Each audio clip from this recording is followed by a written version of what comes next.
الاهلي جاب اشرف داري والزمالك ولا داري. امبارح ولا اول امبارح الاهلي تعاقد مع اشرف داري نجم المغرب، والزمالك ولا داري.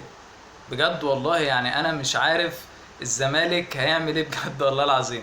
الاهلي جاب منتخب المغرب، يعني الاهلي جاب يحيى عطية الله ومحمد بن رمضان وجاب اشرف داري، والزمالك طبعا ولا داري ولا اي حاجه. بجد والله يعني بجد صفقات جامده جدا، لعيبه لعيبه كاس عالم، لعيبه مونديال.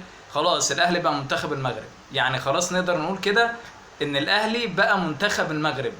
الزمالك مش محصل منتخب مصر حتى يعني الزمالك بجد لا حول ولا قوه الا بالله. والله مش قادر امسك نفسي اقسم بالله.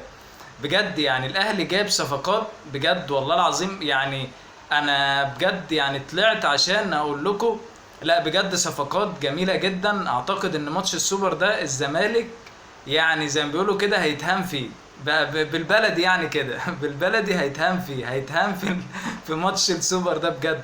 الاهلي بجد لا جايب صفقات جامدة جدا يعني بجد والله. واحلى حاجة الاهلي عملها ان هو جاب لعيبة عالمية.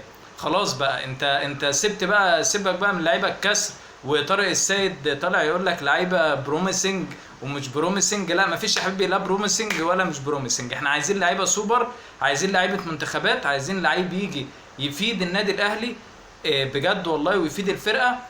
غير لما انت تجيب بقى لعيب بقى يقعد يقول لك بقى بروميسنج ولا كده. خلي البروميسنج بقى في الزمالك. بس بجد صفقات جامده جدا وعاليه جدا. واعتقد ان نادي الزمالك السنه الجايه هتبقى صعبه جدا جدا جدا عليه بعد الصفقات الهائله دي للنادي الاهلي. هنشوف بقى ايه اللي هيحصل، وان شاء الله اشوفكم في فيديو جديد.